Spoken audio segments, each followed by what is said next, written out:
দাঁড়ান দাঁড়ান, চলে গেলে হবে? দেখতে হবে না আজকে চাটটা কিভাবে বানালাম।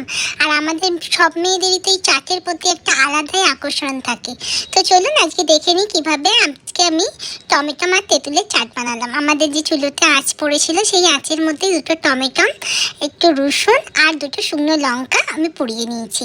আর এখানে আমি টমেটোটাকে ভালো করে ধুয়ে তুলে নিয়েছি একটা প্লেটের মধ্যে। তারপরে একে একে আমি কাঁচা লঙ্কা, শুকনো লঙ্কা, তেঁতুল, রসুন, ধনেপাতা, নুন, লঙ্কা, ভাজা ধনে, বিট লবণ, কাঁচা সর্ষের তেল সমস্ত কিছু মশলা দিয়ে ভালো করে মেখে সেটাকে আজকে চাট বানিয়েছিলাম। কার কার এই শীতের দুপুরে এরকম চাট খেতে ভালো লাগে অবশ্যই কমেন্ট করে জানিও। আমাদের তো ভীষণ ভালো লাগে এই শীতের দুপুরে একটু হালকা হালকা রোদ থাকবে, তার মধ্যে এরকম চাট।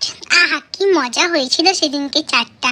আর আপনারাও অবশ্যই বাড়িতে একবার এরকমভাবে বানিয়ে দেখবেন, পাকা তেঁতুল আর টমেটো দিয়ে সমস্ত রকম মশলাপাতি দিয়ে ভালো করে মেখে একবার অবশ্যই ট্রাই করে দেখবেন। আমার তো ভীষণ ভালো লাগে এই চাটটা খেতে। আর আপনাদের কেমন লাগবে অবশ্যই কমেন্ট করে জানাবেন।